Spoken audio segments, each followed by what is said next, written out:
हाय,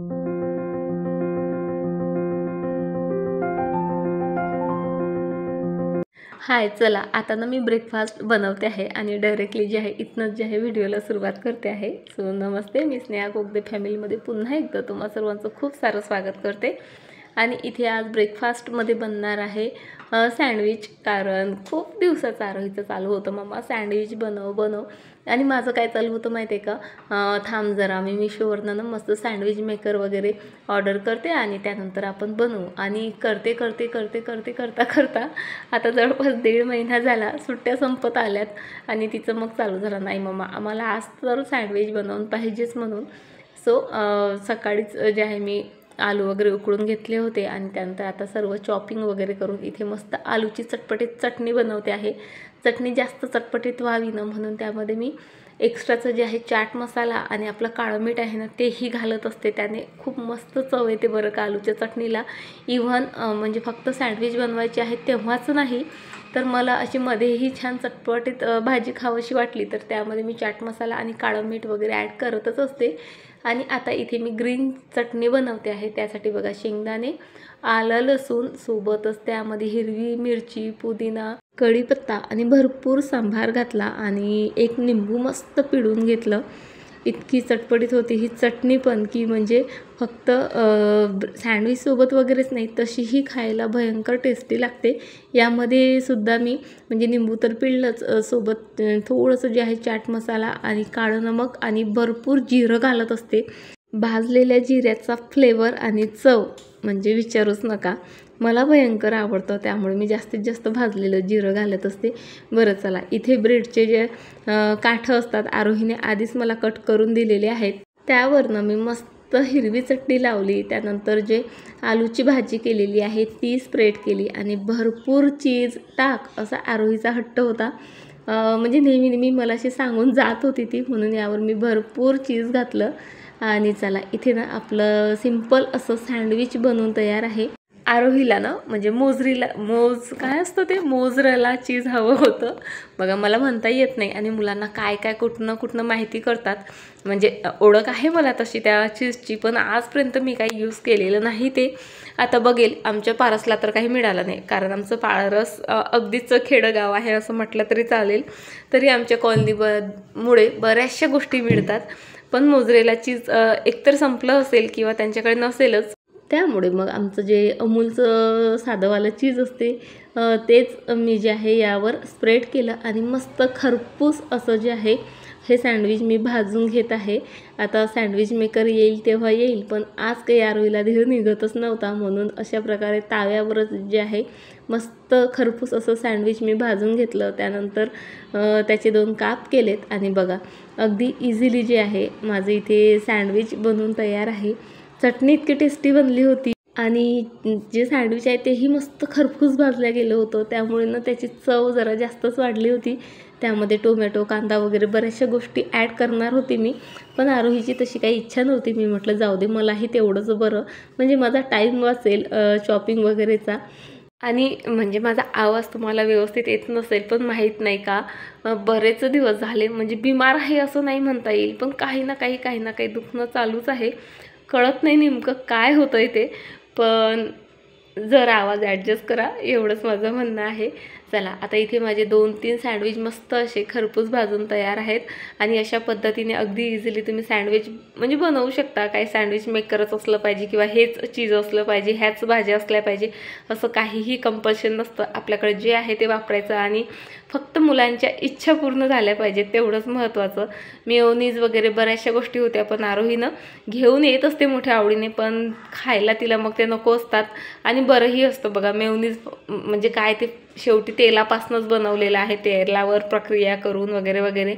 आणि मला खरंच जास्त तेल खायलाही आवडत नाही आणि घरच्यांनाही खाऊ द्यायला आवडत नाही. त्यामुळे जितकं सोप्यात सोपी गोष्टी करता येतील ना त्या मी करायचा प्रयत्न करत असते. पण ना कितीही शॉर्टकटमध्ये कामं आटपायचा प्रयत्न केला, काही केला तरी बघा गॅसच्या ओट्यावर असा सर्व गोंधळ झालेला असतो, भांड्यांचा, पसाऱ्याचा. आता हे सर्व आवरायचं होतंच, तर म्हटलं चला आता स्वयंपाकही आवरून घेऊ, कारण सँडविच बनवण्यामध्ये तसाही माझा बराचसा वेळ गेलेला होता. त्यात गरमी इतकी होत होती का विचारू नका. म्हणजे किचनमध्ये 1 मिनिटही उभं राहू नये अशी माझी इच्छा होत होती. पण तरी मी माझी कामं आवरत होती आणि पिहू बघा इथे मला मदत करायला, म्हणजे त्याचं सतत चालू होतं, मम्मा मला काहीतरी काम दे, काहीतरी काम दे. सो त्याला म्हटलं मी जा बेड वगैरे आवरून घे. सो इथे आता आमचं बेडनं म्हणजे 2 बेड आम्ही एकमेकांना अटॅच केलेले आहेत आणि एक बेडशीट लकीली मला ना मोठी मिळाली का दोन्ही बेडवर येते ती आणि दिसायला त्यामुळे ना छान दिसतं. असं वेगवेगळं आहे असं ओळखायला येत नाही, म्हणून ती बेडशीटनं मला फार आवडते. पण ती जेव्हा अंथरायची असते ना बेडवर तेव्हा खरंच खूप म्हणजे आटाटोप करावा लागतो आणि पिहूचा तोच करणं इथे चालू आहे. अगदी खिडकीला लमकून त्याचं जे आहे बेडशीट इथे अंथरणं चालू आहे. त्याचं ना माझ्यासारखं काम आहे, करायचं ना तर अगदी परफेक्ट आलं पाहिजे, म्हणजे बेडशीटवर एक वळीही पडायला नको असं त्याचं जे आहे ते सर्व चालू होतं. आणि तोपर्यंत मी माझे भांडे वगैरे सर्व आवरलेत. म्हणजे गॅसचं ओटं वगैरे तर काही आवरलाचं नाही मी, कारण इतकं माहीत नाही मला अचानक काय झालं होतं. स्वयंपाक तेवढा केला, झाकून वगैरे ठेवलं आणि सरळ बेडरूममध्ये येऊन मी झोपी गेले. आणि झोपेतून उठल्यावर खरंच फ्रेश वाटेल असं मला वाटत होतं, पण काही नाही, तरीही माझं ना डोकं दुखणं चालूच होतं आणि डोळे वगैरेही तुम्ही असे बघू शकता इतके सुजले होतेत ना. काही जास्त नाही बरं का, 1.5-2 तास झोपले, म्हणजे जास्तच म्हणता येईल त्याला. पण तरी इतके डोळे सुजले होते ना, डोळेच नाही तर चेहरा वगैरेही जरा सुजला होता. आणि त्यामुळे ना म्हणजे काही कामं वगैरे करायची इच्छाच नव्हती. भरपूर भांडे वगैरे पडून होते, इतरही कामं होती, पण खरंच इच्छाच नव्हती. त्यामुळे विचार केला चला म्हटलं जरा असं गार्डनमध्येच वेळ घालवूयात, म्हणजे कसं मूड फ्रेश होईल आणि एकदा मूड फ्रेश झाला की मग कामं करायचीही इच्छा होईल. आणि बघा ना, गार्डनची ही इतकी कामं पेंडिंग आहेत आणि माझं चाललं आहे आज करते उद्या करते उद्या करते असं करता करताना पावसाळाही येऊन जाईल आणि माझी कामं तशीच बाकी राहतील की काय माहीत. पण तरी गार्डनच्या कामांना तर मी काही आज हातच लावला नव्हता. वेळ असताना खरंच गार्डनचीच कामं केली असती, कारण ना आवडीची कामं केली की मूड आपोआप जे आहे फ्रेश होत असतो. तब्येत खराब जरी असली ना तर अगदी फ्रेश झाल्यासारखं वाटतं. पण इतर कामं बाकी होती आणि ती करणं जास्त गरजेची मला वाटत होती, कारण माझे भांडे बघा, सकाळचे भांडे मी आता सायंकाळी घासते आहे. इवन अंधार पडतोय आणि तेव्हा जे आहे मी सकाळचे भांडे घासते आहे. असं कधीच होत नाही बरं का, पण माहीत नाही का खूप अस्वस्थ वाटत होतं. त्यामुळे मी विचार केला की जाऊ दे, कामं होतील नंतर, शेवटी हेल्थ खूप महत्त्वाची आहे, म्हणून जे आहे मी दिवसभर आराम केला. आणि आत्ता आलेली आहे कामाला. आरोहीच्या पप्पांचं चालू होतं राहू दे भांडे वगैरे तसेच पडू दे, मी बाहेरनं काहीतरी जेवायला घेऊन येतो. पण माहीत आहे का, शेवटी आपलं काम आहे, आपलं घर आहे आणि आपल्याला आज नाही उद्या नाही ते कामं करावेच लागणार आहेत. म्हणून विचार केला जाऊ दे, आजचे कामं आजच करते, उद्याचं उद्या बघून घेऊ. आता जरा फ्रेश वाटतंय, पण उद्या आणखी जर तब्येत वगैरे खराब झाली तर मग काय करायचं. त्यामुळे आत्ता फ्रेश वाटत होतं म्हणून आत्ता जे आहे मी कामं करायला घेतली, कारण करणारं दुसरं कोणी नाही, शेवटी आपल्यालाच करायचे आहेत. मग चालढकल करूनही काही फायदा नसतो. त्यामुळे मी लगेच सर्व भांडे घासून घेतलेत. त्यानंतर गॅसची शेगडी वगैरे सर्व क्लीन केलं आणि पुन्हा जे आहे स्वयंपाकाला लागले. इथे बघा ना, मी आधीच ना गरम पाणी चढवलं खरं तर गॅसवर, म्हणजे माझी इच्छा होती, म्हटलं थोडंसं बेसन आणि 2-3 भाकरीचं पीठ आहे असं मला वाटत होतं, लक्षात होतं कुठेतरी माझ्या. त्यामुळे मी आधी भाकरी करण्यासाठी इथे गरम पाणी ठेवलं. त्यानंतर चॉपिंग वगैरे केली, कारण मला मस्त हिरव्या मिरच्या घालून बेसन बनवायचं होतं. बेसन आमच्याकडे सर्वांनाच आवडते आणि मला जरा जास्तच आवडते. बेसनाने ना म्हणजे चव खूप छान येते आणि म्हणजे माझी इच्छा असो की नसो मग मला जेवायची इच्छा होते, म्हणून जे आहे मी मस्त असं वरून जे आहे बेसन बनवलं आणि सोबतच म्हणजे भाकरीच हव्या होत्या. पण जेव्हा बघितलं तर डब्यात म्हणजे एकही भाकरीचं पीठ शिल्लक नव्हतं आणि माझ्या डोक्यात होतं की 3-4 भाकऱ्या आपल्या आरामात होतील, पण तसं काहीही नव्हतं. त्यामुळे मग काय लगेच कणिक मळायला घेतली आणि मग पोळ्या केल्यात. मस्त बघा असं माझं झणझणीत इथे बेसन बनवून तयार आहे. त्याच्यासोबतच पोळी, मस्त पापडही भाजला आणि लगेच जे आहे मी जेवण वगैरे सर्व आटपून घेतलं. कारण बघा बऱ्याचदा काय होतं, जी कामं करायची आपली इच्छा नसली ना ती कामं आपण ढकलत नेतो आणि नंतर मग ती कामं करायचा कंटाळाच येतो. मग ते जेवण का असेना, खरं तर मला भूक नव्हती किंवा माझी इच्छाच नव्हती. त्यामुळे म्हटलं आपण जर आधी कामं करत राहिलो आणि नंतर जेवू असं जर विचार केला की मग कामं झाल्यावर आपल्याला कंटाळा येईल आणि जेवायची इच्छा काही होणार नाही. म्हणून जे आहे आज मी पहिले जेवून घेतलं. अगदी पहिलं ताट मीच वाळून घेतलं, कारण आरोहीचे पप्पा बाहेर गेलेले होते आणि मुलांचंही चालू होतं मम्मा पप्पा आल्यावर जेवू असं तसं. मी म्हटलं तुम्ही थांबा तुमच्या पप्पांसाठी, मी जेवण करून घेते.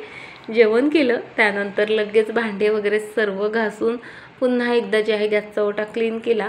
सोबतच माठ भरायचा होता. सकाळपासून माठही भरलेला नव्हता आणि तसंही मी रात्रीचंच माठ भरते बरं का, म्हणजे थंडा होतो मस्त सकाळपर्यंत. माठ भरल्यानंतर पुन्हा एकदा क्लिनिंग वगैरे केलं आणि म्हणजे एवढं केल्यानंतर ना वेळ होता माझ्याकडे आणि आता कसं पोटात गेल्यानंतर थोडंसं फ्रेशही वाटतं, एनर्जेटिक वाटतं. तर म्हटलं 1-2 कामं जरा आटपून घेऊया. ही विंडो ना लगेच गॅसला लागून असल्यामुळे माहिती आहे का खूपच घाणेरडी होते. आता ती क्लीन करायला घेतली तर बघा तिकडनं एक पाल मावशी त्यावर येऊन बसली. आता इथे कसं लाईटमुळे ना त्या विंडोवर किडे वगैरे येऊन बसतात आणि ती खायला पाल येते. मला ना पालीची खरंच भीती वाटत नाही. माझ्यासमोर जरी असली ना मला काहीही भीती वाटत नाही. फक्त ना ती अशी उलट्या साईडनं पाहिली की थोडीशी किळस येते, म्हणजे तिचा तो कलर त्यामुळे. पण भीती म्हणून मला खरंच पालीची वाटत नाही. आणि बऱ्याच माझ्या मैत्रिणींना या गोष्टीचं आश्चर्यही वाटतं, कारण त्यांना इतकी भीती वाटते का पाल दिसले की अगदी उड्याच मारायला लागतात. पण मला माहीत नाही का पाल असू देत, कॉक्रोच असू देत, अशा फालतू गोष्टींची तर भीती वाटतच नाही. म्हणजे ज्या गोष्टी आपल्याला काही म्हणजे नुकसान पोहोचू शकत नाही त्यांना कशालाच घाबरायचं मला माहीत नाही. बरं ठीक आहे, पालीची तरी किळस येते, पण कॉक्रोच काय करतो? कॉक्रोच एवढूसा जीव, ते कधी चावत नाही, काही नाही. तरी पण कॉक्रोच दिसलं की बघा काही बायका इतक्या उड्या मारतात ना की मला खरंच म्हणजे मी असं बघितलं ना मला तर हसायलाच येतं. बरं जाऊ द्या, गेली बिचारी पाल तिची. आणि इथे आता मला ऑइलचे बॉटल वगैरे मी क्लीन करून ठेवलेल्याच होत्या, तर म्हटलं चला त्याही भरून घेते. आणि ह्या बॉटलना मी मिशोवरनंच बोलवलेले आहेत बरं का, आणि छान आहेत, स्ट्रॉंग आहेत. फक्त जे आहे आमच्या चुकीमुळे त्याचे जे लीड आहेत ते एकदा खराब झाले होते, सो तेही मी मिशोवरनं बोलवलेले आहेत. पण खरंच मस्त आहेत बरं का. माझ्या हातातून 1-2दा पडल्याही त्या, पण त्यांना काहीही झालेलं नाही आणि यूज करायला ना खूप मस्त वाटतात. आणि सर्वात महत्त्वाचं म्हणजे तेलाचा वापर ना खूप कमी झाला आहे ह्या बॉटल जेव्हापासून माझ्या किचनमध्ये आल्यात तेव्हापासून.